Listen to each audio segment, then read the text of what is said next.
برای خشنودی چهارده معصوم علیهم السلام اجتماعاً پر خلوص صلوات. صلی علی محمد و آل محمد. میں ملتمس ہوں مولانا سید عارف حسین کاظمی صاحب سے برائے کرم تشریف لائیں اور مجلس اعزاز سے خطاب فرمائیں. برائے خشنودی چہاردہ معصوم علیهم السلام بلندتر صلوات.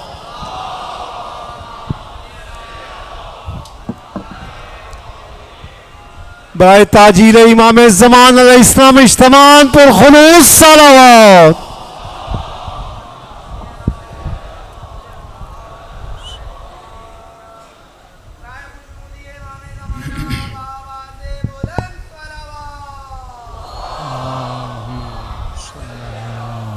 محمد. شب جمعہ ہے، اپنے کو یاد کرنے کی رات ہے. آواز تھوڑی بڑھا دیں، صلوات پڑھیں محمد و آل محمد پہ.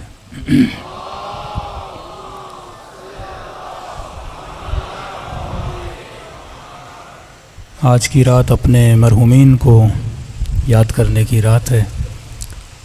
آج صبح ایک بہت افسوسناک واقعہ رونما ہوا. ہمارے بہت ہی قریبی عزیز دوست جوان مولانا، بہت قابل اس قوم کا سرمایہ تھے وہ.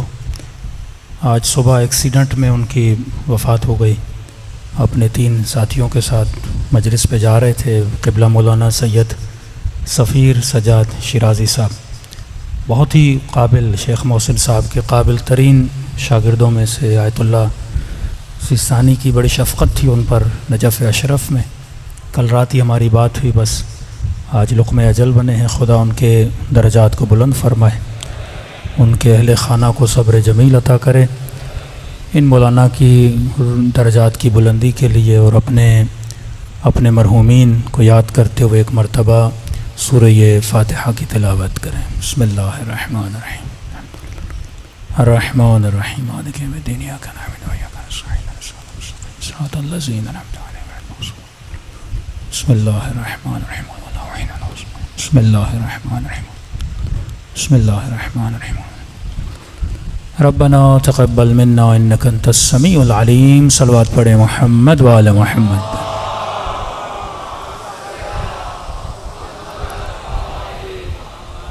بسم اللہ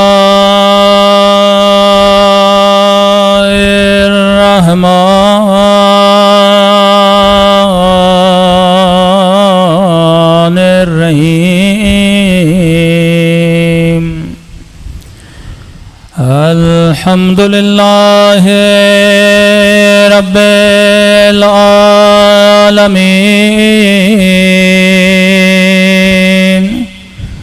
الحمد للہ کما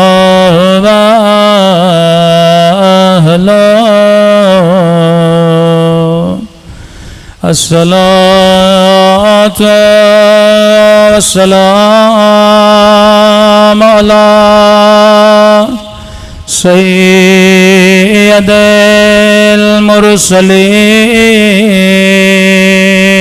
المرسلین وخاتم نبیین ابی القاسم محمد. اللہم صلی علی محمد وعلی آلہ الطیبین الطاہرین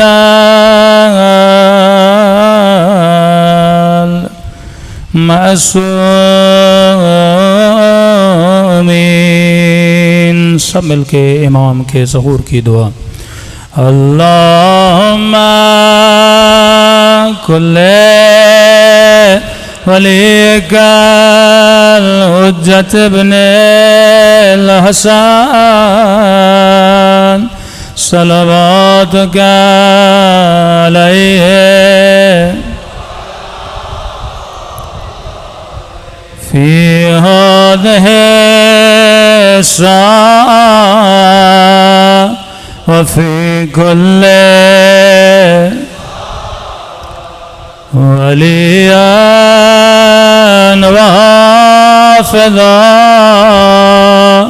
وقائدا وناصرا ودليلا ولا حتى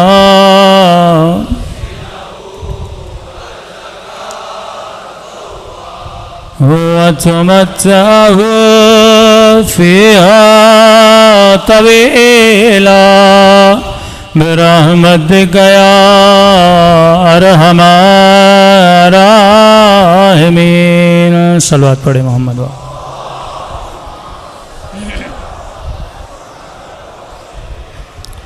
بسم اللہ الرحمن الرحیم. رب اشرح لی صدری ویسر لی امری واحلل عقدۃ من لسانی یفقهوا قولی.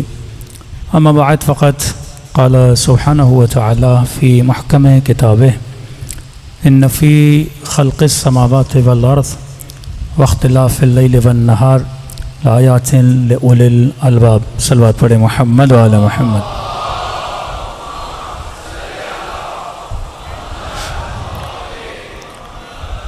دعا ہے پروردگار عالم ہم سب کی باتوں کو اپنی بارگاہ عالی میں قبول فرمائے اور جس مقصد زندگی کی خاطر ان مجالس میں تشریف لاتے ہیں خدا ان مقاصد میں بھی ہم سب کو کامیابیاں نصیب فرما دیں. آواز ذرا کلیئر کر دیں، گونج بہت رہی ہے. بار دیگر صلوات پڑھیں محمد و آل محمد.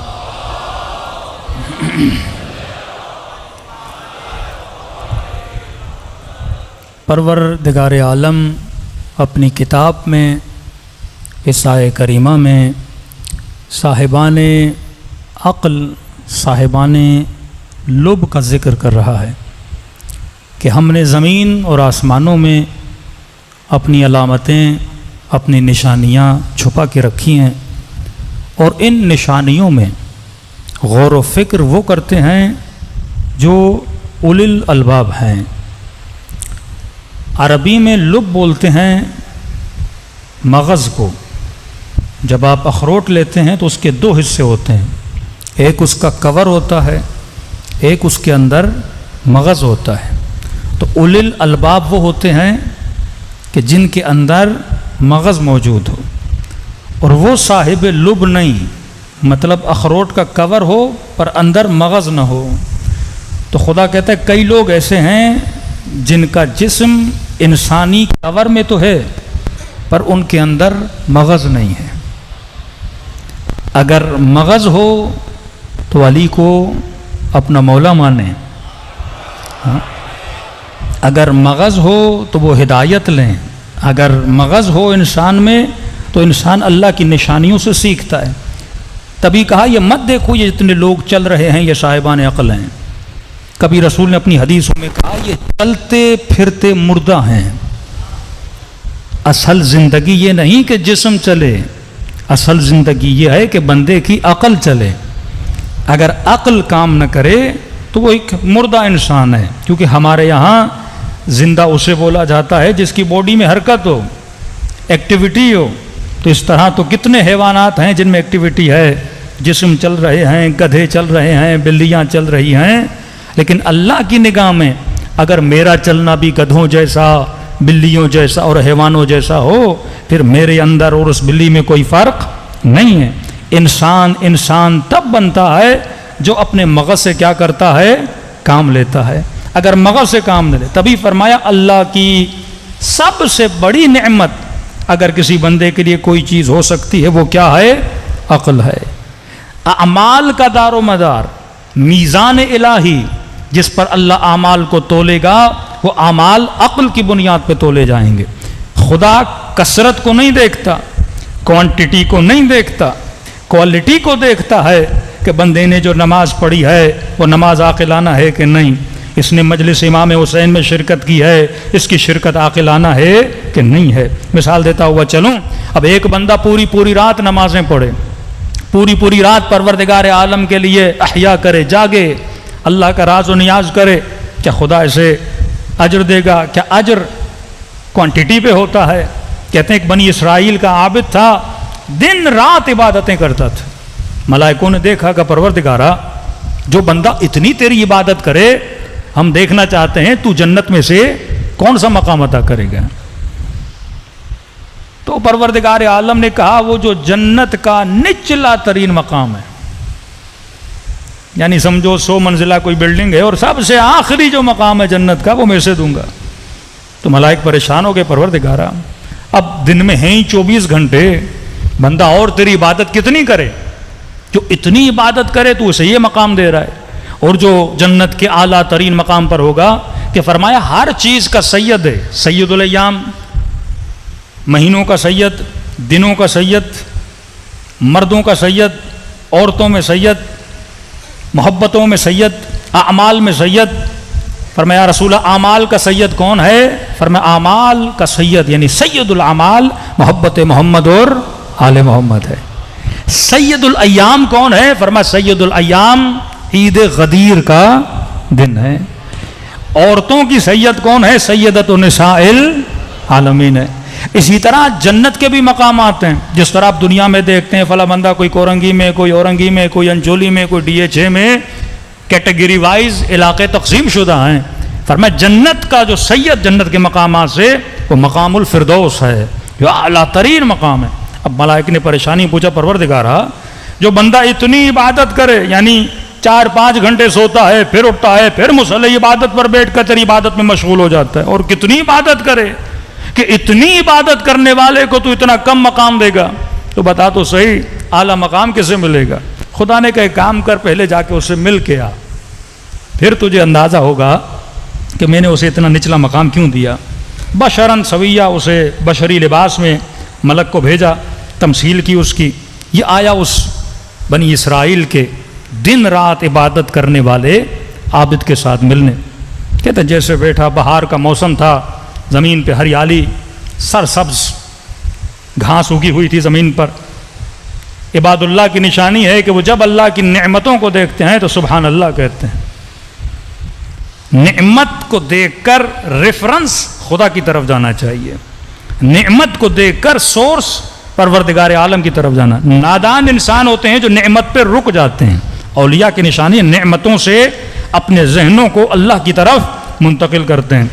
کہ جس عابد کو سلام کیا اس نے جواب دیا کہ ماشاءاللہ آپ دن رات عبادت کرتے رہتے ہیں، کتنے بڑے عابد ہیں. کہ اللہ کا شکر ہے. کہ کھانا پینا کھائیں گے؟ کہ نہیں میں روزے کے عالم میں ہوں. کہ ٹھیک ہے. کہ کوئی شکایت؟ روزگار کیسے گزر رہا ہے، دن کیسے گزر رہے ہیں؟ اس عابد نے کہا الحمدللہ ہر چیز اچھی گزر رہی ہے، لیکن ایک چیز پر مجھے دکھ ہے. کہ کیسی؟ کہ دیکھو اتنی ہریالی، سرسبز زمین، کتنا ہرا بھرا موسم، اللہ کی حکمت کے خلاف ہے. کہ کیا؟ کہ اتنی ہریالی ہے، اب دیکھو گے 1-2 مہینے گزریں گے، ساری سبزیاں، ساری ہریالی سوکھ جائے گی، یہ ساری فصلیں ضائع ہو جائیں گی. اچھا نہ ہوتا خدا اپنے گدھے کو بھیجتا، وہ اس گھاس کو کھاتا تاکہ یہ گھاس ضائع نہ ہوتی. یہ بندہ خدا جو ملک مقرب خدا اس کے پاس آیا تو پریشان ہو گیا. کہ بندہ خدا تو دن رات عبادت کر رہا ہے، پروردگار عالم کا کیا کوئی گدھا ہوتا ہے؟ اس نے کہا تم کیسی باتیں کر رہے ہو؟ جو میرے پاس گدھا ہے تو خدا کے پاس اور بھی بڑا ہوگا. ہمارے پاس بھینسیں ہیں، گدھے ہیں، ہر چیز ہیں، تو کیا خدا کے پاس نہیں ہوں گی؟ اس نے دیکھا کہ اس بندے کی توحید ہی کمزور ہے، اس کے پاس معرفت پروردگار عالم ہے ہی نہیں، اس کے سجدے ٹکر سے زیادہ کوئی اہمیت نہیں رکھتے، اس کا ذکر لقلق زبان سے زیادہ کوئی اہمیت نہیں رکھتا.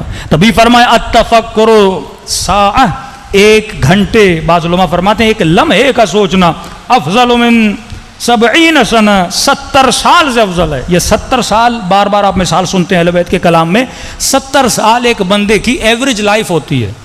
لوگ 70 سال جیتے ہیں اور دنیا سے چلے جاتے ہیں. پاکستان میں تو 55 اور 60 ایئر سے زیادہ کوئی جیتا بھی نہیں ہے. تو 70 سال کی زندگی، تو ترجمہ اگر اس طرح کیا جائے تو غلط نہیں ہوگا. 1 لمحے کا سوچنا 1 عمر کے برابر ہے، ایک پوری زندگی کے برابر ہے.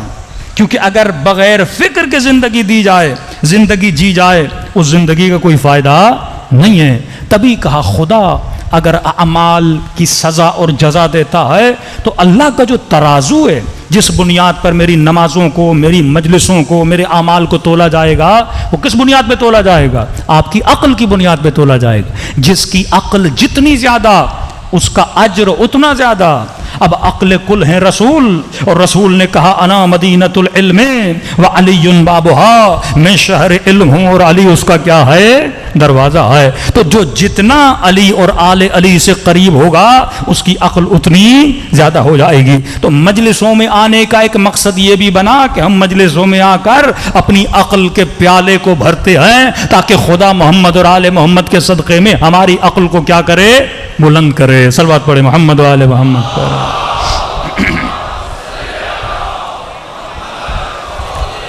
اشرف ترین مخلوق پروردگار عالم کی عقل ہے۔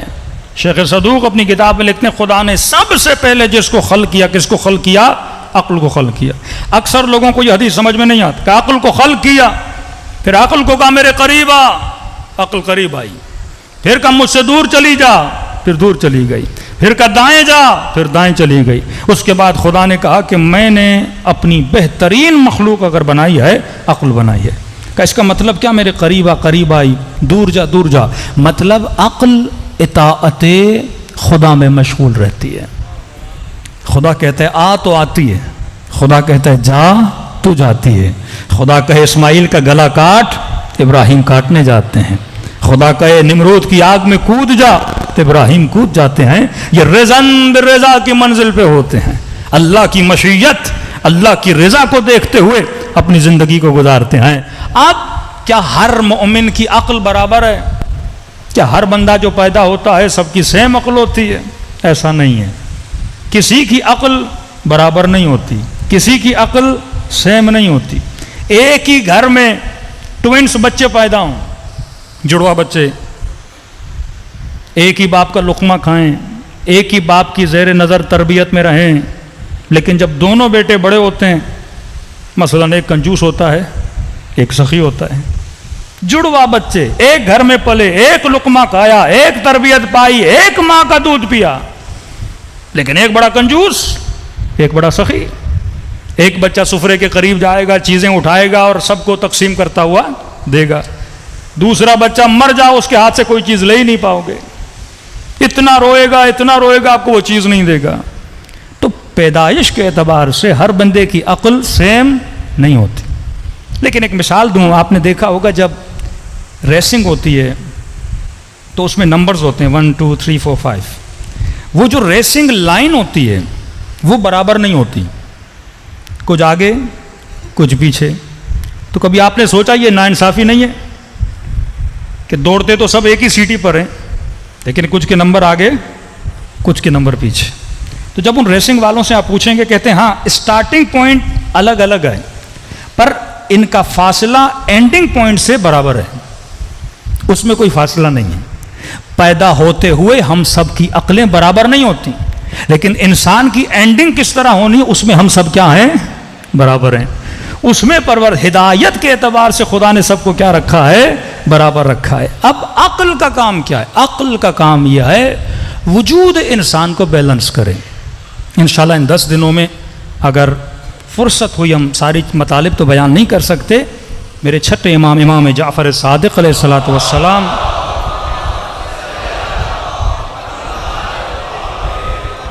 مولا کی ایک حدیث ہے جس کی شرح امام راحل امام خمینی نے لکھی ہے، جنود عقل اور جنود جہل، لشکر عقل لشکر جہل۔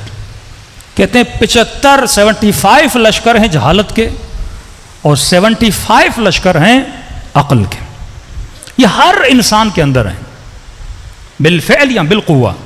بچہ بچپن میں اگر حسود ہے، کنجوس ہے، تو یہ کنجوسی جہالت کے لشکریوں میں سے ایک لشکر ہے۔ اب اس نے بڑے ہو کر اس لشکر کو شکست دینی ہے اور اس کی جگہ پہ دوسرا لشکر، دوسرا سپاہی بٹھانا ہے جس کا نام کیا ہے؟ سخاوت ہے۔ ہو سکتا ہے کوئی بندہ حسود ہے، حسد لشکر جہل کا سپاہی ہے، اس کی جگہ پہ اس نے غبطے کو بٹھانا ہے کہ کسی مومن سے حسد نہیں کہنا، دعا کرنی ہے اگر خدا نے اسے وہ مقام عطا کیا مجھے بھی وہ مقام عطا کرے۔ امام نے ایک ایک لشکر کا نام لیا، کہ یہ ہر بندے کے وجود میں ہے۔ اور علی والے کو کوشش کرنی چاہیے کہ جہالت کے لشکر کو ختم کرے، عقل کے لشکری کو بٹھائے۔ اب اگر یہ 75 لشکر ہمارے وجود میں آ گئے تو ہم سلمان بن جائیں گے، ہم ابو ذر بن جائیں گے، ہم میثم تمار بن جائیں گے۔ ہم مجلسوں میں میثم کی تعریفیں کرتے ہیں، حبیب کی تعریفیں کرتے ہیں، پتہ تو چلے حبیب کیسے بنا، میثم کیسے بنا۔ جب تک مجالس پریکٹیکل نہیں ہوں گی، جب تک مجھے راہ و روش کا پتہ نہیں چلے گا، جب تک مجھے زندگی گزارنے کا سلیقہ پتہ نہیں چلے گا، میں اپنی زندگی میں خوش کیسے رہ سکتا ہوں۔ فرمایا مومن کے دل پر خدا ایک سکون نازل کرتا ہے کہ دنیا کا کوئی ٹینشن، کوئی پریشانی اس کے وجود کو تلاطم میں نہیں لا سکتی۔ یہ مومن وہ ہے جس نے ان جنود عقل اور جنود جہل، لشکر عقل اور لشکر جہل کو پہچانا ہے۔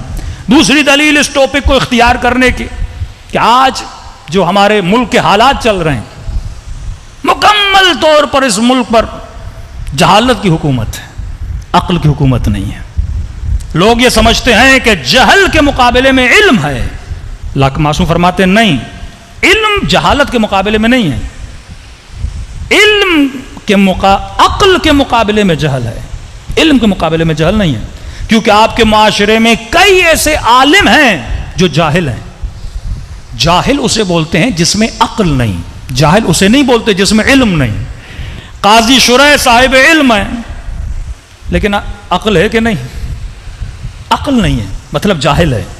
معصوم کبھی اسے جاہل نہیں کہتے، جو بی اے پاس ہے، ایم اے پاس ہے، پی ایچ ڈی ہے، ڈاکٹر ہے، پروفیسر ہے، ہو سکتا ہے پروفیسروں پر جاہل ہو، تو دنیا جاہل اسے بولتی ہے جو ان پڑھ ہے۔ اہل بیت جاہل اسے بولتے ہیں جو بے عقل ہے۔ بتائیے کس چرسی، کس موالی کو نہیں پتا کہ نشہ نقصان دہ ہے؟ میں ایک انٹرویو دیکھا، اس چرسی سے پوچھ رہا ہے نشہ کو نقصان دہ ہے، کیوں پی رہے ہو؟ عقل نہیں ہے، جاہل ہے۔ ہر نشے کرنے والے کو پتا ہے کہ نشہ نقصان دہ، میری جان لیوا ہے، دنیا آخرت خسرہ دنیا والآخرت، لیکن نشہ کرتا ہے کیونکہ صاحب عقل نہیں ہے۔ یہ ناچنے والے، یہ گانے والے، یہ فحاشی پھیلانے والے، یہ ظلم کرنے والے، کس کو نہیں پتا کہ آخرت میں جواب دینا ہے؟ کس کو نہیں پتا کہ گناہ ہمیں جہنم کی طرف لے جائے گا؟ علم ہے اس کے پاس، عقل نہیں ہے۔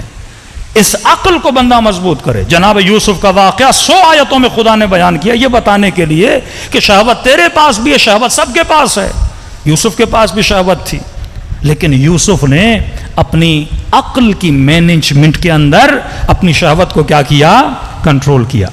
عقل بہترین مینیجر ہے جو تمہارے جذبات کو، تمہارے احساسات کو، تمہارے غصے کو، تمہارے حسد کو کنٹرول کرتا ہے۔ ان گھروں میں تباہی بپا ہو جاتی ہے، کتنے جوانوں کی انرجیاں تباہ ہو جاتی ہیں، کتنے گھروں میں 10-10 سال 15-15 سال فضول قسم کے جھگڑے، بہو کے پتہ نہیں ساس کے جھگڑے، بیوی کے جھگڑوں میں انرجیز تباہ ہو جاتی ہیں، کیونکہ کسی کو نہیں پتا کہ میں نے اپنے جذبات کو کنٹرول کیسے کرنا ہے، میں نے اپنے حسد کو ہینڈل کیسے کرنا ہے، میں نے اپنے غصے کو کنٹرول کیسے کرنا ہے، میں نے اپنی زبان کو کنٹرول کیسے کرنا ہے۔ اور یہ کون بتائے گا؟ یہ مکتب اہل بیت میں اہل بیت علیہ الصلوۃ والسلام، جن کو باب مدینۃ العلم کہا، جو صاحب علم رسول اور صاحب علم خدا ہیں، وہی ہمیں بتا سکتے ہیں کہ تم نے اپنے اوپر کنٹرول کیسے کرنا ہے۔ صلوات پڑھے محمد و آل محمد پر۔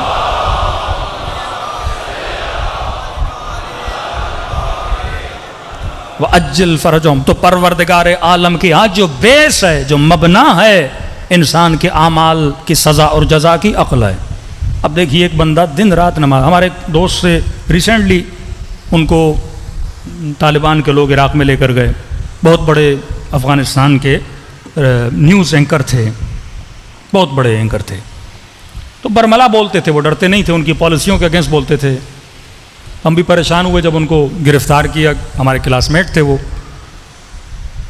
تو جب واپس آئے، ابھی ایران میں ان سے ملاقات ہوئی، تو کہتے ہیں جب میں جیل کے اندر تھا، تو کہتے ہیں سائیڈ والے روم سے، کہتے ہیں مولانا میں نے زندگی میں اتنی قرآن کی خوبصورت آواز نہیں سنی، اتنے لحن کے ساتھ۔ ایک کوئی طالبان کا ہی سپاہی تھا، قرآن پڑھ رہا تھا، کہ سن کے آپ بولیں کہ اس سے بڑا کوئی عابد نہیں، اس سے بڑا کوئی زاہد نہیں۔ خوارج کی نمازوں کو دیکھ کر لوگ پریشان ہوتے تھے، ماتھوں پہ سجدوں کے نشان، اور انہی خارجیوں میں سے کوئی آیا اور قاتل علی ابن ابی طالب بنا. دن رات نمازیں پڑھنے والے، سال میں روزے رکھنے والے. آپ صفات دیکھ کر انسان دھوکہ کھا جاتا ہے بندہ کتنا متقی اور پرہیزگار ہے.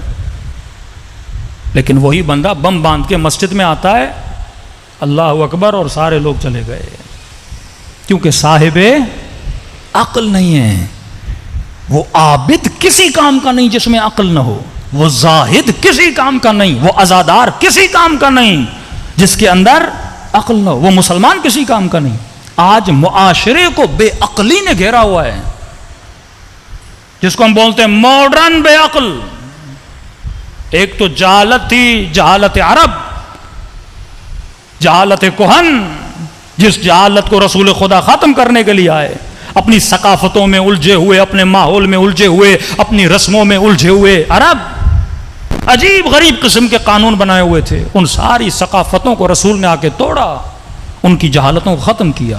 لیکن آج کا جاہل اپنی جہالت پہ فخر کرتا ہے، اللہ کی نافرمانی کر کے فخر کرتا ہے، اللہ کی مخالفت کر کے فخر کرتا ہے.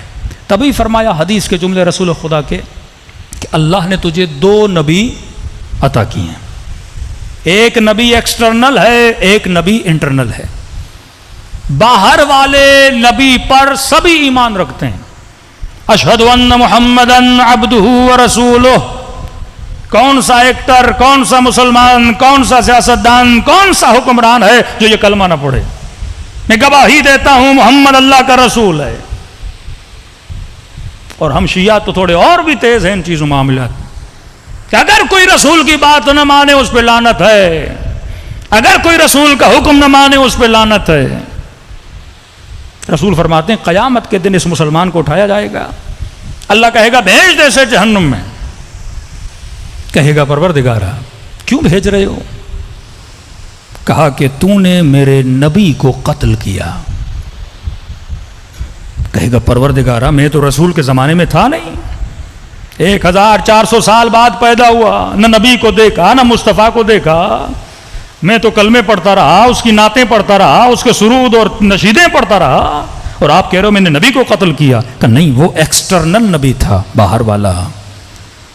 تم نے اپنے انٹرنل نبی کو قتل کیا، نبی الباطن، تیرے اندر کا نبی. پروردگارا وہ کون ہے؟ آواز آئے گی عقل. عقل اندر کا نبی تھا. ہم اکثر اپنے اندر کے نبی کو قتل کرتے ہیں. باہر والا نبی اگر کچھ کہے اور مسلمان نہ مانے اس پہ ہم لعنت بھیجتے ہیں، اور اندر والا نبی اگر ہمیں حکم دے کہ یہ جو کر رہے ہو غلط ہے، دنیا اور آخرت کا نقصان ہے، جنت تباہ کرو گے، جہنم میں جاؤ گے، ایون اپنے بدن کو نقصان دے رہے ہو، لیکن کون ہے جو اندر والے نبی کی بات کو مانے؟ تو معصوم فرماتے ہیں ایسے کوئی شیعہ نہیں بنتا، ایسے کوئی رسول کا حقیقی سچا مسلمان نہیں بنتا. وہ بنتا ہے جو اپنے جذبات کو عقل کے اندر رہتے ہوئے مینیج کرتا ہے. صلوات پڑھے محمد وآل محمد پر.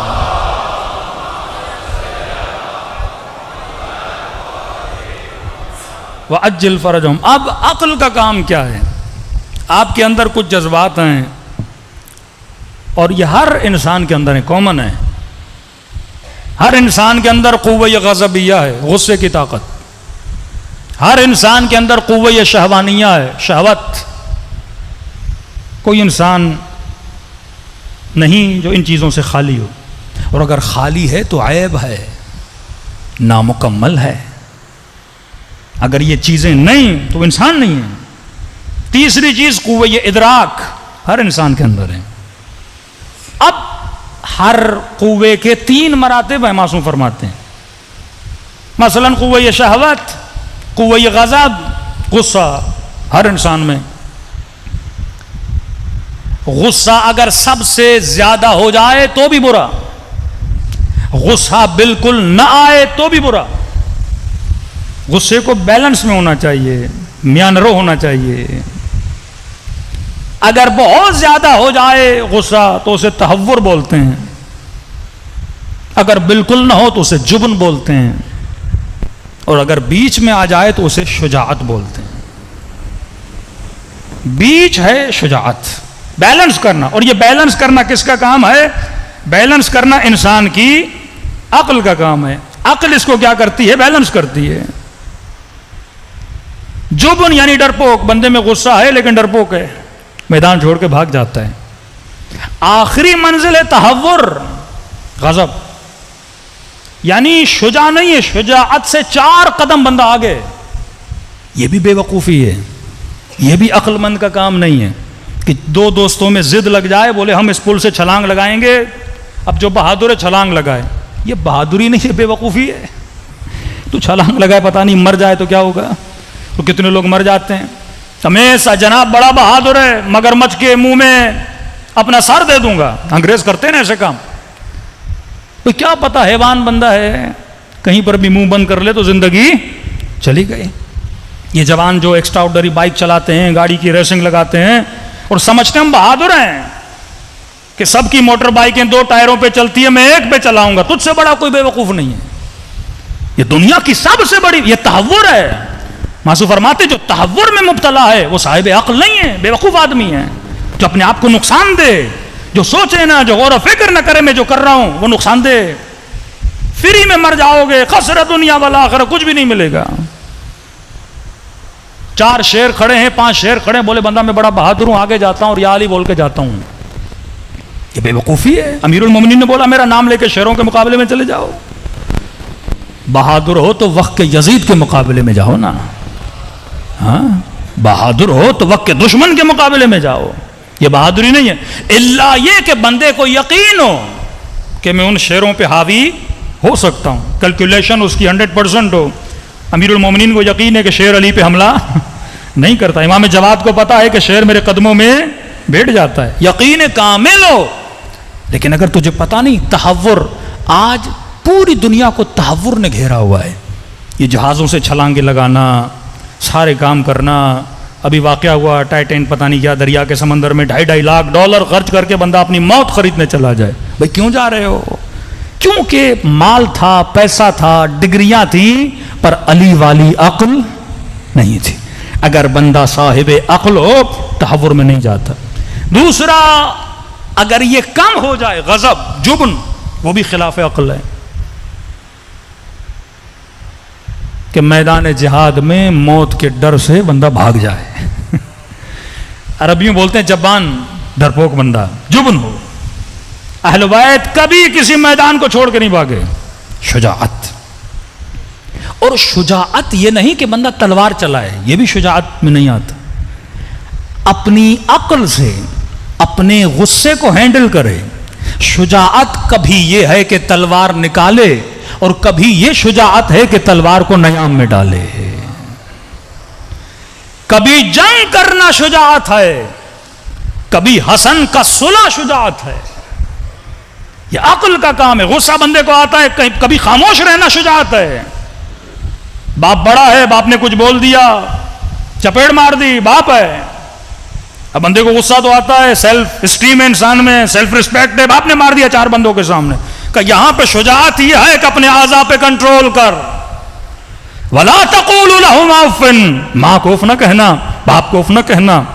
اب شجاعت یہ نہیں کہ تو اس سے لڑے، تو اس سے بد دہنی کرے، بد زبانی کرے. اخلاق میں سمجھا، اخلاق میں بات کر. اگر غلط بھی ہے تو اخلاق کے ذریعے سے اس کی غلطی کا اسے احساس دلا. یہ نہیں کہ تو کبھی لڑنا شجاعت، کبھی چپ رہنا شجاعت ہے. یہ ساری کیلکولیشن کرنا کس کا کام ہے؟ انسان کی عقل کا کام ہے. صلوات پڑھے محمد وآل محمد.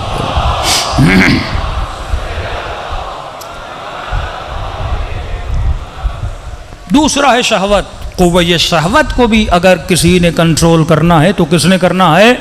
عقل نے کرنا ہے. آج دنیا پہ شہوت کا غلبہ ہے. اپنا ماحول دیکھیے پاکستان کا. فلموں میں شہوت، ڈراموں میں شہوت، سیاست میں غصہ، انتقام کی بو. انسان پہ اتنا غصہ آ جائے کہ وہ کنٹرول نہ کر پائے کہ میں کیا کر رہا ہوں، ملک کہاں جا رہا ہے، قوم کہاں جا رہی ہے. ہم واقعاً ان بچوں کو کیا سکھا رہے ہیں کہ ایک بندے کو زیر کرنے کے لیے غلیظ ترین ویڈیوز، غلیظ ترین آڈیوز نکالی جائیں. واقعاً یہ قوم جب سنے گی، میں ویوز دیکھتا ہوں مور دین 2 ملین، 2.5 ملین، 3 ملین بچے ان گندی گندی چیزوں کو دیکھتے ہیں. کیا اثر پڑتا ہے ان لوگوں پر؟ معصوم فرماتے برائی دیکھی بھی ہے، برائی کو پھیلاؤ نہیں، برائی پہ پردہ ڈالو. قوم کو بے حیا نہ بناؤ، قوم کے اندر حیا پیدا کرو. پہلے میں سوچتا تھا کہ ملک کا جو سینسر بورڈ ہے وہ کمزور ہے، ڈراموں میں بے حیائی ہوتی ہے، کنٹرول نہیں ہے ان کا. ہر دوسرے ڈرامے میں شادی شدہ عورت کا دوسرے کے ساتھ عشق ہوتا ہے. ہر ڈرامے میں آج کل یہ دکھایا جا رہا ہے. اور بے غیرت ترین شوہر کو دکھایا جاتا ہے جو بڑے پولائٹلی یہ کام دیکھتا بھی ہے اور سپورٹ کرتا ہے بیوی کو. کوئی بات نہیں، تمہارا پاس تھا، مل بھی لو تو کوئی ایشو نہیں ہے. محارم کے اندر گناہ کو دکھایا جاتا ہے. تو یہ لمحہ فکریہ ہے کہ سینسر بورڈ کو ہم کنٹرول نہیں کر سکتے. ڈرامے والے ڈائریکٹرز پیسے دے کے، ان کو رشوت دے کے اپنے ڈرامے. سینسر بورڈ کیوں بنتا ہے؟ تاکہ کسی بھی ڈرامے میں بے حیائی نہ ہو. اور ریسنٹلی اگر پاکستانی ڈائریکٹرز شریفوں والے ڈرامے بنا رہے ہیں، وہ بھی ذاتی شرافت کی وجہ سے نہیں، کیونکہ ان کو ابھی پتا چلا ہے کہ انڈیا میں سب سے زیادہ ڈرامے پاکستان کے دیکھے جا رہے ہیں. ٹی آر پی بہت مل رہی ہے. اور انڈین پاکستانی ڈراموں کو کیوں دیکھ رہے ہیں؟ کیونکہ تھوڑے فیملی ٹائپ ڈرامے ہوتے ہیں. اب ان کے ڈراموں میں، انڈیا کے ڈراموں میں بہت بے حیائی ہے. اب یہ تھوڑے حیا والے ڈرامے بنا رہے ہیں، وہ بھی پیسے کی خاطر، تاکہ انڈیا والے دیکھیں گے ہمیں مال ملے گا، دولت ملے گی. دیکھیے، جب ہم سیاست میں آتے ہیں، جب ہمارے پاس اتنا پاور اور کنٹرول ہے، ہم کسی سیاسی پارٹی کو، کسی سیاسی بندے کو بین کر دیتے ہیں چینلز پہ، تو یہی پاور ڈراموں میں کیوں نہیں یوز ہوتا؟ یہی پاور فلموں میں کیوں نہیں یوز ہوتا؟ یہی پاور آئٹم سانگز میں کیوں نہیں یوز ہوتا؟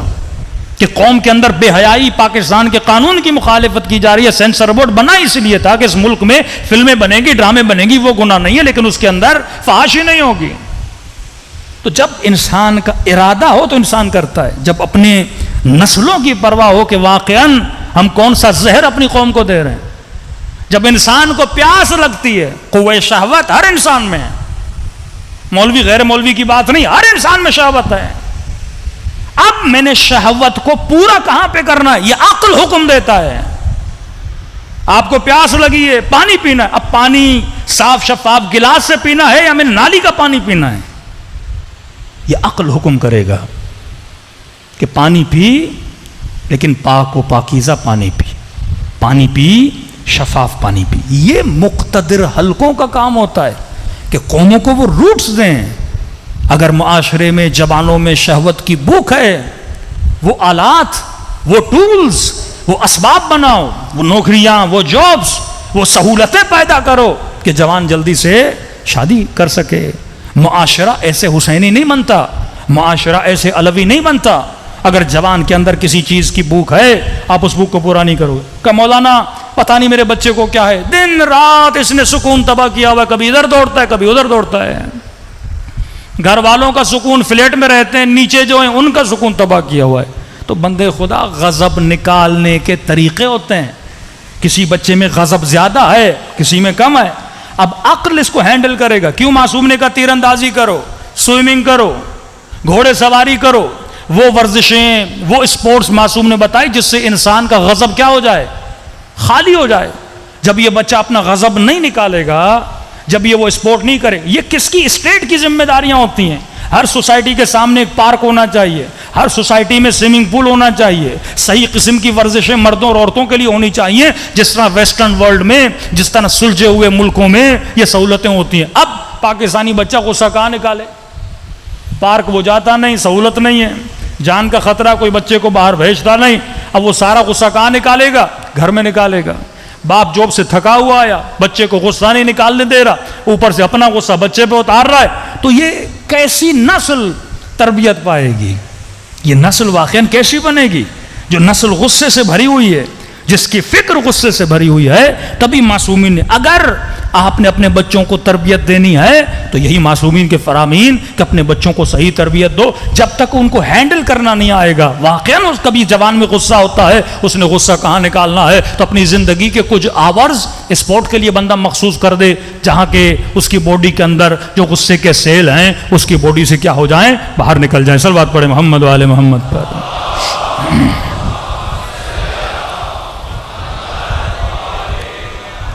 وعجل اسی طرح قوہ شہوت, اگر شہوت بہت زیادہ ہو تو بھی برا, اگر شہوت بہت کم ہو تو بھی عیب ہے انسان کے لیے. شہوت اگر بہت زیادہ ہو جائے اسے شرح بولتے ہیں, حد سے زیادہ. اتنی بندے میں شہوت ہو, در و دیوار کو دیکھ کر بندے پہ شہوت طاری ہو جائے, یہ بیماری ہے, اس کا علاج. شہوت کا کم ہونا جسے خمود بولتے ہیں, اس کا بھی علاج ہے, میڈیکل علاج ہے. شہوت اگر میاں نہ رو ہو اسے اسلام عفت کا نام دیتا ہے. حضرت یوسف عفیف تھے, اسلام شہوت کا دشمن نہیں, کہتا ہے صحیح پانی پی, پاک پانی پی. الخبیثات للخبیثات والطیبات للطیبات. خبیث عورتیں خبیث مردوں کے لیے, طیب مردوں کے لیے طیب عورتیں. واللہ جو جوان شادی کرنے میں دیر کرتا ہے, یہ ہمارے ذاتی تجربہ ہے, دیکھی ہوئی باتیں. ایک تو ایمان ناقص, عقل بھی ناقص ہو جاتی ہے اس بندے کی, کیونکہ جب وقت پر اپنی ضرورتوں کو پورا نہیں کرے گا انسان کا برین افیکٹ ہو جاتا ہے اس چیز سے. جو 40 سال میں, 45 سال میں, 37 سال میں جا کے شادیاں کرتے ہیں وہ کامل نہیں ہوتے. کیوں کہا وقت پہ بندہ شادی کرے تو نماز بھی کامل ہے. ایسے تو رسول نے النکاح من سنتی, نکاح میری سنت ہے. جو اس سے دوری اختیار کرے وہ مجھ میں سے نہیں. یہ نہیں کہا جو نماز نہ پڑھے مجھ میں سے نہیں, جو نکاح نہ کرے مجھ میں سے نہیں. مطلب اگر تو اپنی باڈی کی ضرورتوں کو وقت پہ پورا نہیں کرے گا تباہ و برباد ہو جائے گا. وہ معاشرہ گناہ والا معاشرہ ہوتا ہے. اب جوان کے اندر شہوت ہے, آپ اگر اسے صحیح پانی نہیں دو گے, پاکیزہ پانی نہیں, نالی کا پانی جا کر پیے گا, گندگیوں میں الجھ جائے گا. دوسری طرف وہ دشمن ہے جس نے جوانوں کے لیے خوراک بنا کے رکھی ہے فلموں کی صورت میں. مطلب ایک بوتل میں پیٹرول ہو اور ایک بندہ ماچس کی تیلیاں لے کے کھڑا ہے اور پیٹرول کو کیا لگا رہا ہے, آگ لگا رہا ہے. وہ شہوت جو عفت والی شہوت ہے, اس شہوت کو وہ شرح کی لیول تک لے, شیطان کا یہی کام ہے. وہ شہوات کو بلندیوں پہ لے جاتا ہے, وہ غصے کو بلندیوں پہ لے جاتا ہے. غصہ جب اپنے عروج پہ آتا ہے تو انسان قاتل بنتا ہے. غصہ جب انتہا پہ پہنچتا ہے تو انسان حسود بنتا ہے. غصہ جب انتہا پہ پہنچتا تب انسان غاصب بنتا ہے, تب یتیموں کا حق کھاتا ہے, جب یہ چیزیں اپنے عروج پہ پہنچتی ہیں. شہوت زبان, شہوت آنکھ, شہوت کان جب یہ اپنی انتہا پہ پہنچتی ہیں. کیوں معصوم نے فرمایا ہمارا چاہنے والا شکم پرست نہیں ہوتا. پیٹ کی بھی شہوت صرف اعضاء نکاح کی شہوت نہیں ہے, پیٹ کی شہوت. ہاں بندہ کھائے لمٹ کی حد تک, لیکن اتنی شہوت آ جائے دن بدن ہر روز ہوٹلیں تلاش کرتا رہے کہ آج اس ہوٹل پہ کھانا کھانا ہے, کل اس ہوٹل پہ کھانا, یہ شہوت شکم ہے. تو کھانے پینے کے لیے پیدا نہیں ہوا, کھانا پینا ہے انسان جسم کو تندرست کرے تاکہ مصلی پہ آ کر پروردگار عالم کی عبادت کر سکے, وہی بھی صحیح سالم غذا. اب غذا کی شہوت کتنی آ گئی کہ معاشرہ اس فکر میں نہیں ہے کہ واقعاً معاشرے میں انہیلدی فوڈ کتنا آ گیا. پھر یہی فوڈ آپ کھاتے ہیں, یہی تلن آپ کھاتے ہیں, یہی چیزیں کھاتے ہیں, پھر یہی چیزیں آپ کی شہوت کو اور آپ کے اعضاء کو افیکٹ کرتی ہیں. پہلے علماء اپنی غذا کی بڑی فکر کرتے تھے, ہمارے استاد بھی قبلہ غلام مہدی نجفی صاحب, بہت سارے علماء بحر العلوم یہ بھی غور کرتے تھے جو خاتون کھانا بنا رہی ہے وہ باوضو ہے کہ نہیں ہے.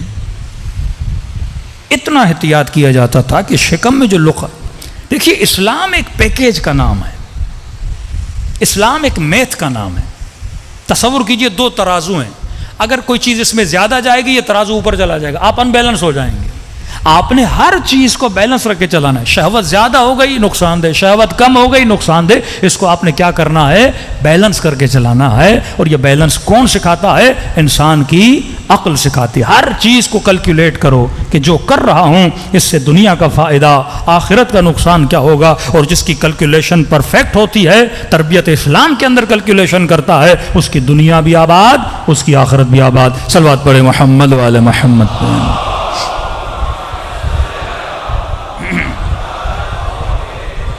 میں جلدی سے ذکر کرتا جا رہا ہوں کیونکہ پھر ہر ایک موضوع کی تفصیل میں ہم انشاءاللہ نیکسٹ مجالس میں آئیں گے. تیسری طاقت قوہ ادراک. یہ بہت ہی طاقتور ترین قوہ ہے جو اللہ نے انسان کو دیا. قوہ ادراک یعنی فکر کی طاقت. قوہ ادراک یعنی وہم کی طاقت. اگر یہ قوہ ادراک حد سے زیادہ آگے نکل جائے تو بھی نقصان, اس کو جربزہ بولتے ہیں. کم ہو جائے اسے حمق بولتے ہیں, حماقت. الذین یتفکرون فی خلق السماوات والارض. لیکن اگر یہ فکر میاں نرو رہے, مثال دے کے سمجھاؤں گا. پہلے جو ویسٹرن ورلڈ ہے, کرسچنز ہیں, وہ یا افراط میں رہے ہیں ہمیشہ یا تفریط میں رہے. بہت 18ویں صدی میں آپ چلے جائیں تو کہتے تھے کیونکہ حضرت عیسیٰ نے شادی نہیں کی لہٰذا ہم شادی نہیں کریں گے. مطلب شہوت کا کمپلیٹلی انکار. جب آپ اللہ کی میتھمیٹک کے حساب سے نہیں چلو گے نا تو معاشرے میں تباہی پیدا ہو جاتی ہے. یہ کیوں LGBT, مرد کا مرد سے نکاح, عورت کا عورت سے, یہ کیوں ان چیزیں ان کے معاشرے میں زیادہ جنم لے رہی ہیں؟ کیونکہ جب شہوت کا انکار کیا تو ان کے کلیسا میں, ان کے چرچز میں جتنے ان کے پادری تھے وہ ہم جنس بن گئے. لواط کے کیسز ان کے زیادہ آنے لگے. جو بچے وہاں پڑھتے تھے ان کے ساتھ بدکاری کے کیسز سینکڑوں کی تعداد میں رپورٹ ہوئے. کیوں؟ کیونکہ انہوں نے ایک فطری چیز کو روکا, اسٹاپ کیا, خلاف عقل. یہی کام بدھسٹ نے کیا, بودا کے ماننے والوں نے. شادی نہیں کرنی. شادی کا جب انکار کیا, آج سب سے زیادہ بے دین معاشرہ جو دین کو لائق نہیں کرتا, سیکولر بن چکے ہیں, وہ کرسچن سوسائٹی ہے. کیوں؟ فطرت کا انکار کیا نا. فطرت کا انکار کرو گے تو لوگ دین گریز بنتے ہیں, دین سے بھاگ جاتے ہیں. ایک تو شہوت کا انکار, دوسرا انہوں نے غضب کا انکار کیا, غصے کا. پہلے وہ کہتے تھے اگر کوئی, وہ گاندھی والی پالیسی, کوئی ایک تھپڑ مارے اگلا گال آگے کر دو. یہی پالیسی بدھسٹ کی ہے, مارنا نہیں, خون نہیں بہانا, چاہے قتل ہو جاؤ, مر جاؤ, اپنے دفاع کے لیے تلوار نہیں اٹھانی. غضب کا بھی یوز ختم کر دیا انہوں نے. تیسرا تھا ادراک, فکر. بڑے بڑے فلسفر, بڑے بڑے سائنسدان ان میں بنے. گیلیلیو مشہور ہے, اس نے کہا زمین سورج کے گرد گھومتی ہے, کہ خبردار اگر یہ بولا ہے تیرا سر قلم کر دیا جائے گا. اور کئی سیاستدان انہوں نے کیا کیے, قتل بھی کر دیے. بڑے بڑے چپ ہو گئے. ایک وقت ان کا وہ گزرا, شہوت کا انکار, غضب کا انکار, ادراک کا انکار, فکر کا انکار. سوچنے نہیں دیتے تھے. اور یہی سوچ آپ دیکھتے ہیں بعض شیعہ مخالف گروہوں میں پائی جاتی ہے کہ اگر کوئی بچہ سوال کرے, نہیں اس ٹاپک کو نہیں چھیڑنا, تاریخ کے سبجیکٹ میں نہیں جانا, یہ چیز نہیں پڑھنا, یہ چیز نہیں بولنا, شیعوں کی مجلسوں میں نہیں جانا, شیعہ سے نہیں ملنا. ہاں, یعنی روکنا روکنا روکنا. اور جتنا روکتے ہیں, فطرت انسان ہے, اتنا آگے بڑھتا ہے. یہی پاکستان کا حال دیکھیے, وہ جتنا ایک بندے کو دبا رہے ہیں, بندہ اتنا ابھرتا جا رہا ہے. اگر آپ اپنے حال پہ چھوڑ دو, ساری چیزیں کیا ہو جائیں, صحیح ہو جائیں. فطرت انسان ہے. آپ ایک بچے کو بولو گے نا, بیٹا بڑا خطرناک جگہ وہاں جانا نہیں, وہ تجسس پیدا ہوگا, وہ بار بار اسی چیز کی طرف آگے. فطرت انسان ہے. آپ روکو گے, انسان رکنے کا نام نہیں لیتا. پہلے اسلام کہتا تھا آگے آؤ, مسیح آگے نہیں آتے تھے. اب اتنے آگے نکل گئے, ہم کہتے ہیں پیچھے آؤ, کوئی پیچھے نہیں آتا. شہوت انتہا, غضب انتہا, ادراک انتہا پر. کوئی بھی فلم اٹھا لیں آپ ہالی ووڈ کی, شہوت سے بھری ہوئی, اور یعنی ننگا پن, فحاشی عروج پر, شہوت عروج پر. اور ان غلاظتوں تک جا کر پہنچے ہیں جہاں تک انسان تصور بھی نہیں کر سکتا. شہوت کے اس مقام پہ جا کے وہ پہنچے ہیں کہ انسان کو گھن آتی ان لوگوں سے. غضب میں اتنے آگے نکل گئے ہیں یہ لوگ کہ ہر فلم میں قتل، غارت، مار دھاڑ، کٹائی. اتنے غضب میں آگے نکل گئے کہ ایک بٹن دباتے ہی، ایٹم بم پھینکتے ہی 65,000 لوگ لقمہ اجل بن گئے. یہ وہ انسان ہے جو عقل سے عاری ہے. یہ وہ انسان ہے جو غصے میں اتنا آگے نکل جاتا ہے. آج تک کوئی شیر بھی دیکھا ہے وہ اس طرح چیرے پھاڑے؟ ایک ہرن مارے گا، 2 ہرن مارے گا، پیٹ بھر جاتا ہے، چپ کر کے شیر بھی بیٹھ جاتا ہے. اولئک کالانعام بل ھم اضل. یہ حیوان ہے نہیں بلکہ حیوان سے بدتر ہے. شیر ایک ہرن کھاتا اپنی ضرورت کو پورا کرنے کے لیے. ایک بٹن 1 سیکنڈ لگا تھا ایٹم بم کو پھینکنے میں، 65,000 پیپل مر گئے. دوسرا ایٹم بم پھینکا، 95,000 لوگ مر گئے. صدام نے 1992 میں 5 لاکھ شیعہ عراق میں قتل کیے. 5 لاکھ. ایران عراق کی جنگ میں 2,20,000 شیعہ قتل کیے. یہ وہ انسان ہے جب اپنے غضب پہ کنٹرول نہیں کرتا. آج فلموں میں دیکھیں گے شہوت انتہا پر، غضب، قتل، غارت، گولیاں انتہا پر، قوہ ادراک بھی انتہا پر ہے. اس قدر فکر کو آگے لے گئے ہیں، اس قدر امیجنیشن، قوہ ادراک اور تصور کو آگے لے گئے کہ فلم میں آپ دیکھتے ہیں زمین سے بھی جانور نکل رہے ہیں، آسمان سے بھی. یہ ساری فلمیں کیسے بنتی ہیں؟ قوہ ادراک سے. اب اس نہج پہ پہنچے، کہتے ہیں فکر انسانی کو وحی کی ضرورت نہیں ہے، فکر انسانی کو قرآن کی ضرورت نہیں ہے، فکر انسانی کو خدا کی ضرورت نہیں ہے. ہم جہاں چاہیں اپنی فکر کے ذریعے سے پہنچ سکتے ہیں. اسلام کہتا ہے نہیں، فکر بھی وہاں تک جا سکتی ہے جہاں تک اس کی طاقت ہے. حد سے زیادہ جاؤ گے پاگل ہو جاؤ گے. دن رات مولانا فرماتے ہیں ذات خدا میں سوچو گے پاگل ہو جاؤ گے. تم ذات خدا کو سوچ نہیں سکتے، ذات خدا کو اپنی فکر میں جمع نہیں کر سکتے. تو فکر نے بھی کہیں نہ کہیں وحی پروردگار عالم کی مدد لینی ہوتی ہے. فکر بدتنہائی درجات کو، بلندیوں کو نہیں چھو سکتی جب تک یہ فکر کنیکٹڈ نہ ہو وحی پروردگار عالم سے. تو فکر کو قرآن سے ہم نے منسلک کرنا ہے اور یہ قرآن گائیڈنس دے گا کہ ہم نے فکر کی پرواز کو کہاں تک لے جانا ہے، غصے کو کہاں تک لے جانا ہے، شہوتوں کو کہاں تک لے جانا ہے، شکم پرستی کو کہاں تک لے جانا ہے، اپنے اعضاء کو کنٹرول کیسے کرنا ہے. کیونکہ کنٹرول کرنے کی ذمہ داری کس کی ہے؟ عقل کی ہے. اب شیطان کیا کرتا ہے؟ شیطان انسان کے وہم کو استعمال کرتا ہے. یہ بات یاد رکھیے، شیطان ان طاقتوں کا دشمن نہیں ہے. کمال شیطان یہ ہے، شیطان اصول کا انکار نہیں کرتا. مثال دے رہا ہوں کہ ہر انسان حسن کو پسند کرتا ہے، انسان کو حسن اچھا لگتا ہے. شیطان حسن کا انکار نہیں کر سکتا. شیطان آپ کو محو حسن کر دے گا. پیسہ کس کو برا لگتا ہے؟ مال کس کو برا لگتا ہے؟ نہ ہی اہل بیت نے کہا کہ مال برا ہے، نہ ہی علی ابن ابی طالب نے کہا کہ پیسہ برا، نہ رسول خدا نے کہا پیسہ برا ہے، نہ شیطان کہتا ہے پیسہ برا ہے. شیطان آپ کو محو مال کر دیتا ہے، یعنی آپ کے ذہن کو اتنا مگن کر دیتا ہے اس مال میں کہ مال کے علاوہ آپ کو کچھ یاد رہتا ہی نہیں ہے. ایک مثال دوں تاکہ جوان بھی سمجھ جائیں. دیکھیے پھول خوبصورت ہے گلاب کا، ہر کسی کو اچھا لگتا ہے، لیکن کیا یہ عقل مندی ہے بندہ 24 گھنٹہ اس پھول کو دیکھتا رہے؟ یہ حماقت ہے. کہتے ہیں وہ بے وقوف لوگ ہوتے ہیں جو دنیا کے حسن میں گم ہو جاتے ہیں. حسن کو دیکھ کر خالق حسن تک پہنچنا یہ عقل مند کا کام ہے. ریفرنس دو پروردگار عالم کی طرف، سورس بناؤ پروردگار عالم کی طرف. حسین چہرہ دیکھا، حسین منظر دے، فوراً کہو سبحان اللہ، کتنا احسن الخالقین ہے جس نے اتنی حسین کائنات بنائی ہے. لیکن لوگ مچھلیوں میں گم ہو جاتے ہیں، پھولوں میں گم ہو جاتے ہیں، منظروں میں گم ہو جاتے ہیں، لوگوں کے چہروں میں گم ہو جاتے ہیں.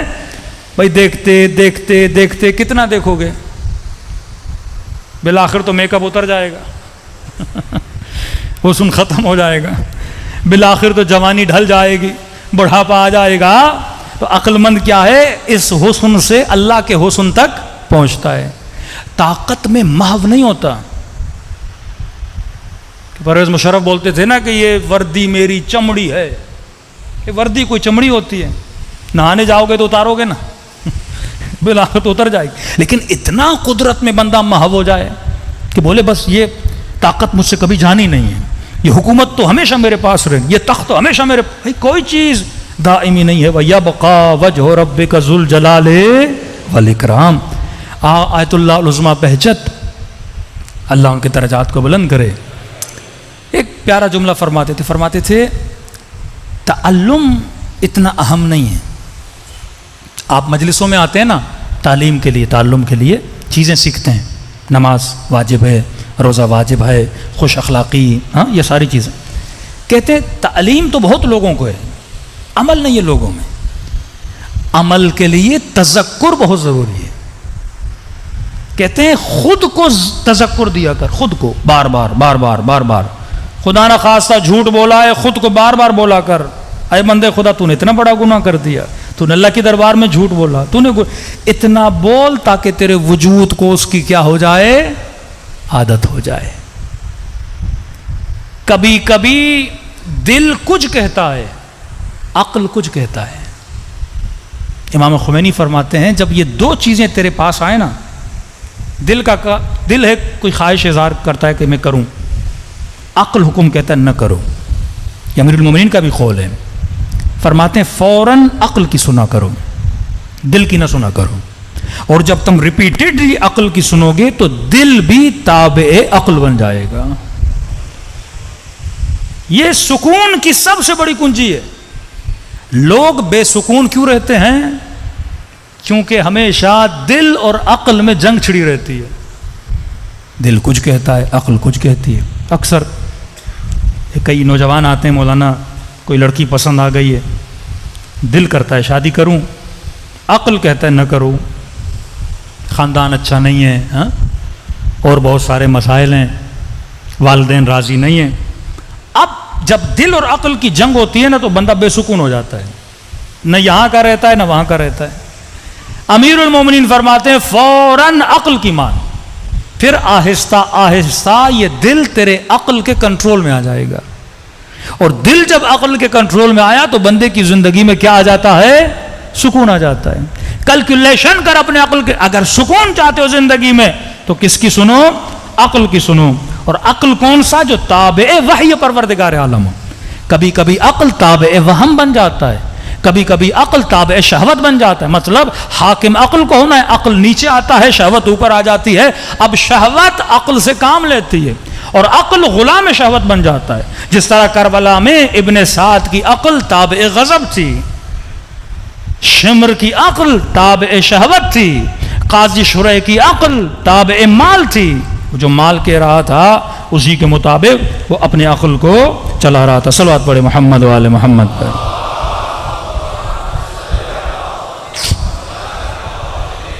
محمد وعجل فرجہم. تو یہ جنگ قلب اور عقل. مثال دے رہا ہوں آپ کو، بچہ ہے، بچے میں عقل نہیں ہے. آپ کئی اوقات مہمانوں کے یہاں کھانا کھانے جاتے ہیں، سفرے پہ بیٹھتے ہیں تو بعض اوقات پیٹ بھرا نہیں ہوتا، لیکن تکلف میں آ کے سارے لوگ کھانا کھا لیتے ہیں تو بندہ بھی اپنے ہاتھ پیچھے کر لیتا ہے. لیکن بچے میں تمیز نہیں ہوتی، اس کا جب تک پیٹ نہیں بھرے پلیٹ نہیں چھوڑتا، کیونکہ اس کی شہوت کو عقل مینیج کر ہی نہیں رہا. جو آرڈر آ رہا ہے کرے جا رہا ہے. دوسری مثال، آپ کسی مٹھائی کے دکان سے گزرے، میٹھا آپ کو بہت اچھا لگتا ہے، مٹھائی پہ نگاہ پڑی تو دل کرے گا کہ مٹھائی کھاؤں، عقل کہے گی بھائی چوری نہ کرو، اسلام میں حرام ہے. اب بندہ بے دین بھی ہو نا، کوئی انگریز بھی ہو تو وہ چلو اللہ کے ڈر سے نہیں، پولیس کے ڈر سے نہیں اٹھائے گا. بھائی مٹھائی کسی کی اٹھا لوں گا یا لوگ ماریں گے یا پولیس پکڑ کے چلی جائے گی. تو یہ جو کنٹرول ہے اسے کیا بولتے ہیں؟ عقل بولتے ہیں. ویسٹرن سوسائٹی نے جتنے قوانین بنائے، قانون بھی عقل کی دوسری صورت ہے، اس پہ میں کل آؤں گا. انہوں نے قانون کو اپنا کلچر بنا دیا.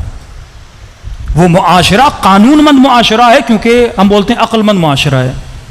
کیونکہ عقل بھی کہتا ہے کرو نہ کرو، یہاں رکو یہاں آگے بڑھو. آپ سگنل پہ جاتے ہیں، ریڈ سگنل آیا، کہتا ہے رکو. یہ عقل جس طرح آرڈر دیتا ہے، قانون آپ کو آرڈر دیتا ہے رکو، کیونکہ رکنے سے نظم بنے گا، ضبط بنے گا. گرین سگنل ہوا چلو، دوسری گاڑیاں رک گئی، ایکسیڈنٹ سے بچانے کے لیے اس کو مینیج کرتا ہے اور وہ آپ کی باڈی کو مینیج کرتا ہے. لہذا انہوں نے اپنی نسلوں میں قانون کو کلچر بنا دیا، تبھی وہ سویلائزڈ ہوئے، تبھی وہ عاقلانہ معاشرے بنے. دیندار معاشرہ نہیں ہے، عقل مند معاشرہ ہے. ہم جو مسلم معاشرہ تھے جس کو دیندار بننا تھا، اللہ نے کہا یہ کرو یہ نہ کرو، ہمیں رکنا تھا، ہم رکے نہیں. اور اس سے بھی بدتر، کم از کم انہوں نے عقل الہی پہ عمل نہیں کیا، عقل مدنی پہ تو عمل کیا نا، جو قانون بنائے اس پہ تو عمل کرتے ہیں. اور ہم پاکستانی دنیا کی وہ واحد قوم ہیں جو بہترین قانون بناتے ہیں، اور اس کو ان قوانین کو توڑنے میں بھی ہم بڑے آگے آگے رہتے ہیں. یہ بے عقلوں کا ملک ہے، یہ بے وقوفوں کا ملک ہے کہ خود قانون بناتے ہیں، قانون توڑتے ہیں. کسی مومن نے کہا کہ مولانا جب سگنل توڑنا ہو تو ہمیں جرت زیادہ تب ملتی ہے جب ساتھ میں کوئی پولیس والا ہو. مطلب قانون کا بندہ ساتھ ہو تو ہم قانون توڑتے ہیں. ہم وہ قوم ہیں اپنے ہاتھوں سے قانون بناتے ہیں، اپنے ہاتھوں سے قانون. ان قوموں کو کبھی ترقی نہیں ملتی، نہ اس عقل کی سن رہے ہیں، نہ وہ قانون جو ہم نے اپنے ہاتھوں سے بنائے ہیں ان قانون کو فالو کر رہے ہیں. تو قومیں کبھی ترقی نہیں کرتی. مسلم ممالک میں یہ چیز مشہور ہے، جس دیوار پہ لکھا ہوتا ہے نا یہاں کچرا پھینکنا منع ہے، وہیں کچرا ہوتا ہے. یہاں پیشاب کرنا منع ہے، وہیں بندہ بیٹھ کے پیشاب کرتا ہے. یہ وہ سوسائٹی ہے جو عقل سے عاری ہو چکی ہے. یہ وہ سوسائٹی ہے جس نے اپنی زندگی کو نظم اور ضبط نہیں دیا عقل سے. اور مولا علی نے صحیح کہا، الناس علی دین ملوکہم، لوگ اپنے حکمرانوں کے دین پہ ہوتے ہیں. جب حکمران قانون توڑتے ہیں تو عوام بھی قانون. کبھی یہ معاشرہ دیندار نہیں بن سکتا. اگر آپ ظواہرات کا انکار کرتے ہیں تو بواطنات کا بھی انکار کریں گے. اگر آپ انسانوں کے بنائے ہوئے قوانین کا انکار کرتے ہیں تو آپ اللہ کے بنائے ہوئے قوانین کا بھی انکار کریں گے. صدیاں گزر جائیں یہ معاشرہ ترقی نہیں کرے گا. کیوں اس معاشرے نے اپنے نبی کے نواسے کو قتل کیا؟ کیونکہ اللہ کے بنائے ہوئے قانون کو توڑا. یرثھا عبادی الصالحین، خدا کہتا ہے زمین کا ورثہ عباد صالحین کا ہے. جب شرابی، جب زانی، جب اللہ کے احکام کو پامال کرنے والے صاحب مسند بنے، صاحب منبر بنے، تو نبی کے نواسے کا قتل ہو گیا. حکمران اگر بے دین ہوتا ہے تو عوام کے اندر بے دینی جرت پڑتی ہے بے دین ہونے کی. ایسے امام حسین شہید نہیں ہوئے کیونکہ حکمران بے دین تھے. اور اس بے دینی کے مقابلے کے لیے فرزند رسول میدان میں آئے، مقابلے میں آئے، سوئے ہوئے ضمیروں کو جگانے کے لیے آئے. تو یاد رکھیے مجلس امام حسین ایک کلچر ہے، مجلس امام حسین ایک تہذیب ہے، مجلس امام حسین ایک سویلائزیشن ہے. جب تک آپ سویلائزڈ نہیں بنتے، آپ کی عادتیں، آپ کے گھروں میں اگر سکون نہیں ہے، لڑائیاں اور جھگڑے ہیں، تو پھر مجلس کا کوئی فائدہ نہیں ہے. اپنے بچوں کو، اپنی خواتین کو، اپنی نسلوں کو سکھائیں کہ اپنے وجود پر عقل کو حاکم کریں. واقعاً اس پاکستان کی سوسائٹی میں اگر بولا جائے کوئی سویلائزڈ لوگ ہیں تو آپ کی طرف اشارہ کیا جائے، کیونکہ اتنے خزانے اہل بیت علیہ الصلوۃ والسلام کے آپ کے پاس ہیں جو کسی قوم کے پاس نہیں ہے. صلوات پڑھے محمد و آل محمد.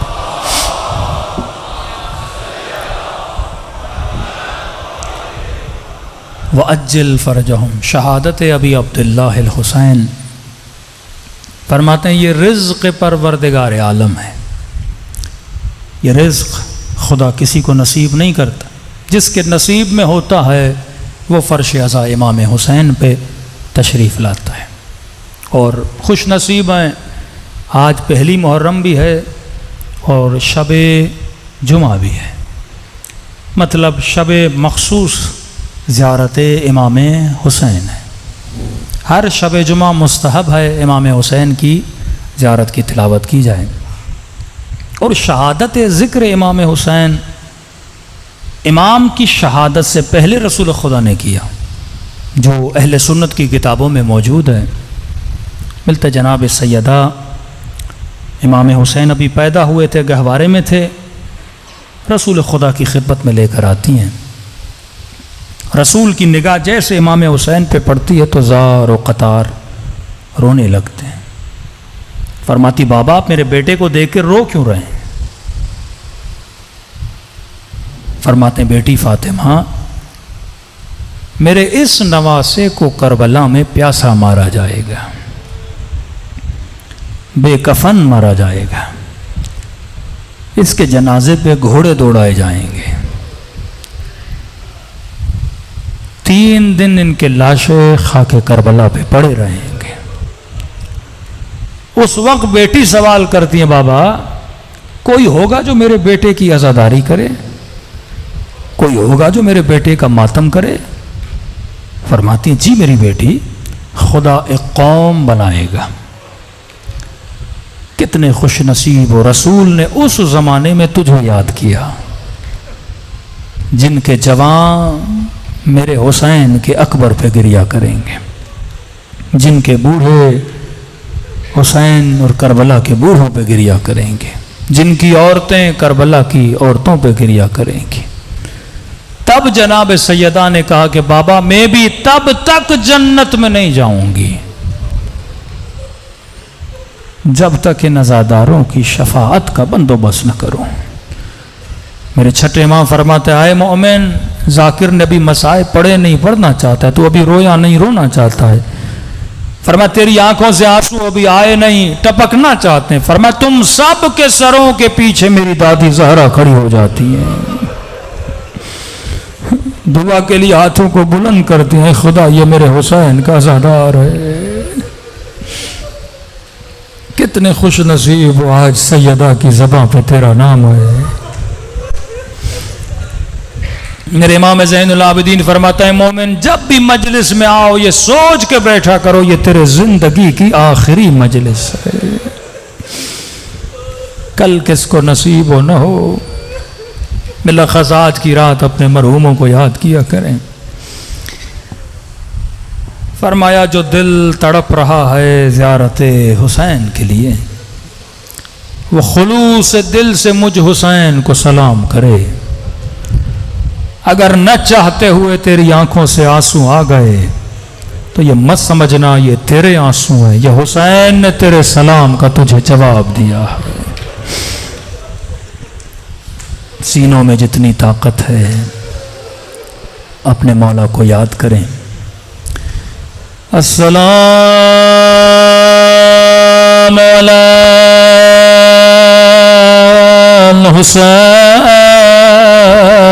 الحسین وعلی علی ابن الحسین وعلی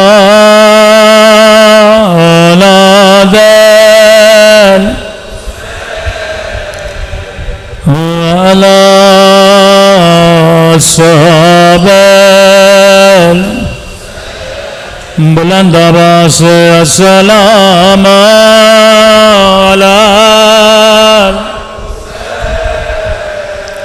وعلی علی ابن وعلی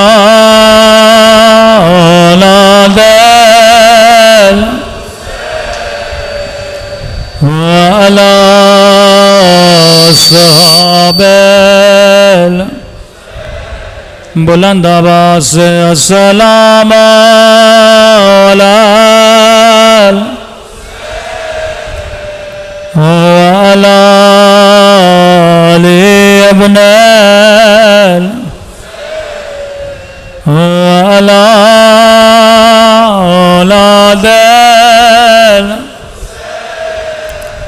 وعلى صحابہ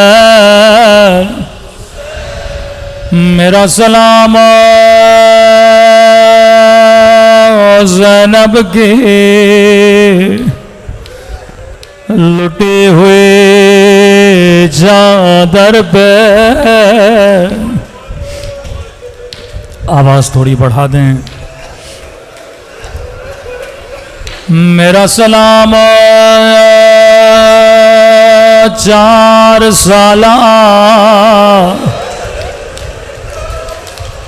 بچی کے زخمی کانوں پہ.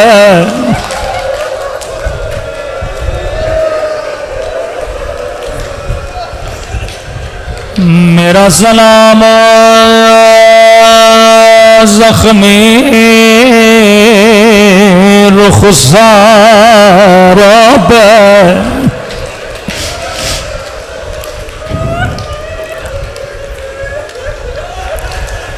یہ جملہ آپ کے لیے نہیں دوسرے مسلمانوں کے لیے پڑھ رہا ہوں. رسول خدا کی حدیث ہے مسلمانوں کبھی حیوان کو بھی منہ پہ نہ مارا کرو.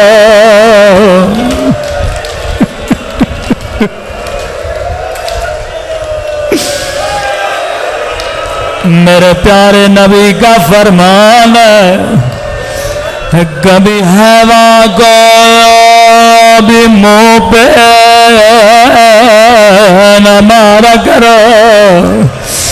انہوں نے نبی کی نواسی کو اتنے تماچے مارے کہ رخساروں کا رنگ بدل گیا. رو رو کے کہتی تھی میرے غریب بابا او میرے پردیسی بابا میرا رخسار چھوٹا تھا لیکن شمر کا ہاتھ بڑا تھا.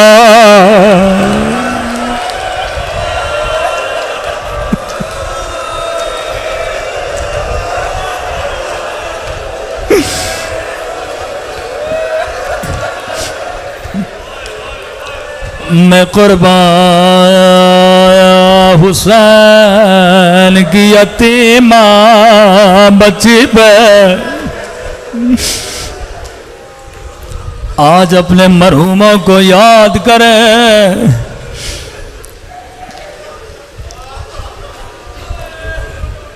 نوجوان مولانا آج دنیا سے چلے گئے. میں اس مصیبت کا ثواب مولانا کی روح کو روانہ کرنا چاہتا ہوں.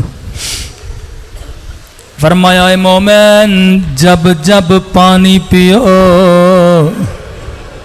میری سکینہ کو یاد کیا کرو.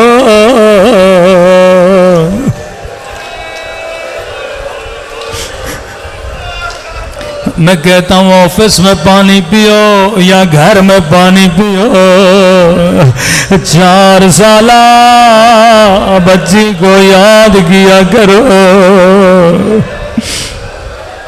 حسرت تھی میرے امام حسین کی. اللہ جانے اس پانی کے لیے ظالم نے بچی کو کتنے تماچے مارے ہوں گے.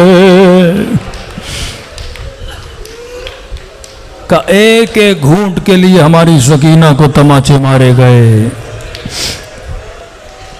روایت بڑی سخت ہے لیکن شب جمعہ ہے.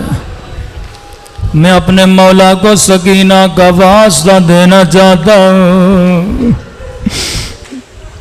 امام زمانہ فرماتے مومن جب جب میرے ظہور کی دعا کرو خدا کو سکینہ کا واسطہ دیا کرو.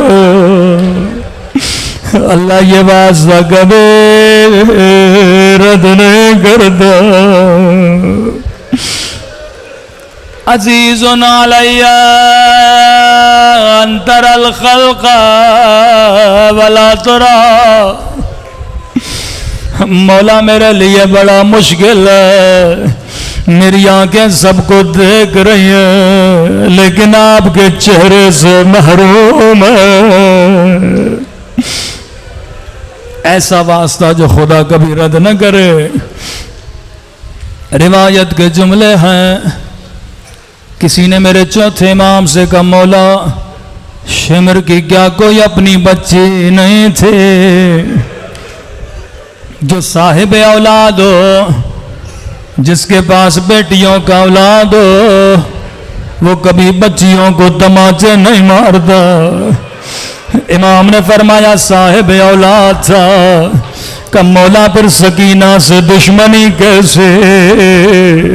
امام نے کہا دشمنی سکینہ سے نہیں تھے، اگر کوئی تمہیں تکلیف دینا چاہے، زیادہ دینا چاہے، تجھے نہیں مارے گا، تیرے سامنے تیرے بچے کو مارے گا۔ کہا دشمنی زینب سے تھے، جب زینب کا کلیجہ جلانا تھا یہ سکینہ کو تماچ مارتا تھا۔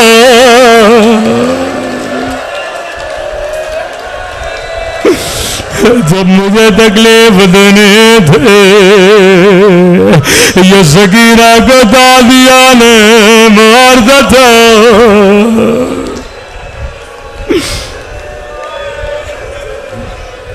خود میرے مولا فرماتے ہیں ایک ایک گھونٹ کے لیے میری بہن کو اذیتیں دے گئے۔ راوی کہتا ہے قافلہ حلب پہنچا، دشمنوں کے 40 گھوڑے سوار آگے، قیدی بیویاں پیچھے پیچھے، شدید دھوپ کا عالم تھا، ظالموں نے سواریوں کو روکا۔ میرے مولا فرماتے ہیں شمر لائی نے مجھے خشک درخت کے نیچے بٹھایا، فرمایا شیعو میری گردن میں لوہے کا دوغ تھا، ہاتھوں میں لوہے کی ہتھکڑیاں، فرمایا گردن میں زخم تھے، دھوپ لوہے پہ پڑتی تھی، لوہا گرم ہوتا تھا۔ راوی نے کہا مولا پھر کون بچاتا تھا؟ رو کے کہنے لگے میری 4 سالہ سکینہ۔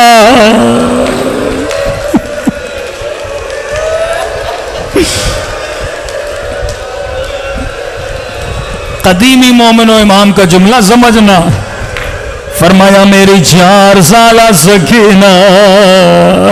راوی کو سمجھ میں نہیں آیا کہ مولا یہ بچی کیسے بچاتے تھے، کہ سکینہ دھوپ کے سامنے کھڑی ہو جاتی تھی، اپنے ننھے بدن سے سایہ بناتی تھی۔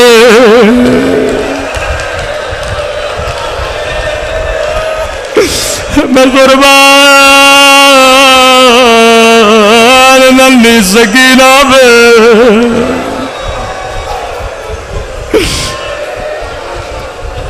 بڑی سخت روایت ہے۔ امام زمانہ اگر مجلس میں موجود ہے مولا معاف کریے گا، دھوپ میں کھڑی ہوئی بچی، میں ہمیشہ کہتا ہوں اسلام کا حکم ہے روزے دار کے سامنے پانی نہ پیا کرو کیونکہ وہ پیاسا ہوتا ہے، اللہ کسی پیاسے کو پانی نہ دکھائے۔ میرے مولا فرماتے ہیں جب 40 گھوڑے سوار نیچے اترے، شمر نے پانی کا مشک بھرا، اپنے سپاہیوں کو پانی پلانے لگا، ننھی بچی کی نگاہ پانی پہ پڑ گئے۔ آہستہ سے کہا بھیا سجاد مجھے پیاس لگی ہے، کہ سکینہ یہ تجھے پانی نہیں دے گا، کہ بھیا اجازت ہے میں اس سے تھوڑا پانی مانگو، کہ سکینہ چلی جا، کہیں قیامت کے دن یہ نہ کہے بچی نے مانگا نہیں تھا۔ اب قیامت کا منظر ہے، بچی نے ننھے ننھے قدم اٹھائے، بابا کے قاتل کے قریب گئے، آہستہ سے کہا شمر تھوڑا پانی دے دے۔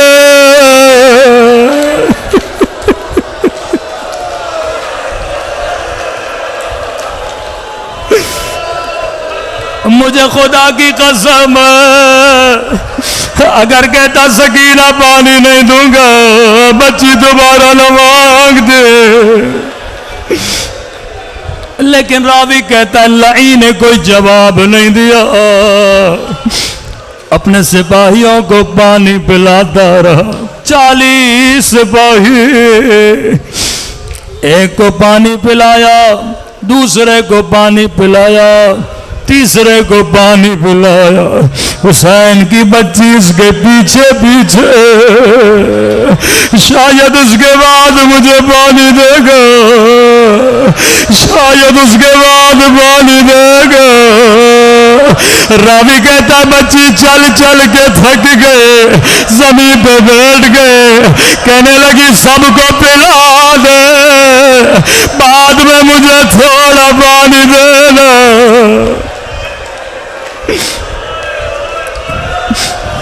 اب روایت کے جملے بڑے سخت ہیں، سیدو مجھے معاف کرنا۔ راوی کہتا ہے لعین نے 40 سپاہیوں کو پانی پلایا، اب مشک لے کے بچی کے قریب آیا، بچی نے بڑی امیدوں سے اپنے ننھے ہاتھوں سے چلو بنایا، مجھے تھوڑا پانی دے۔ سنیں گے لعین نے کیا کیا، سارا پانی زمین پہ پھینک دیا، سکینہ نے خود کو پانی پہ گرا۔ او میرے غریب بابا، او میرے پیاسے بابا، او میرے پیاسے بابا، بابا شمر نے مجھے تماچے مارے۔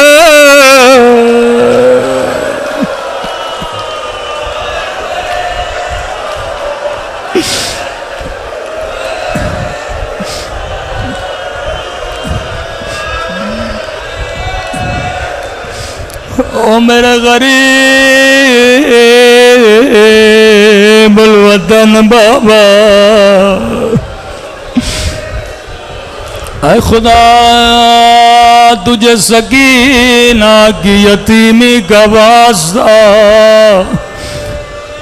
ہمارے مولا اور آقا امام زمانہ کا ظہور فرما، ان گنہگار آنکھوں کو امام کی زیارت نصیب فرما، ہمارے مرحومین کے درجات کو بلند فرما، جو زیارت کربلا کے متمنی ہیں انہیں حسین کی زیارت نصیب فرما، ہم سب کے صغیرہ کبیرہ گناہ معاف فرما، ہمارے والدین کے گناہ معاف فرما۔ اے خدا مومنین کے جان مال عزت و ناموس کی حفاظت فرما، جو مانگا نہیں مانگا اپنے خزانے قدرت سے نصیب فرما۔ اے خدا ہم سب کو قبر و قیامت میں مولا حسین کی شفاعت نصیب فرما۔ پروردگارا بحق محمد و آل محمد یہ گریہ، یہ ذکر، یہ عبادت اپنی بارگاہ عالی میں قبول فرما۔ ربنا تقبل منا انک انت السمیع الدعاء۔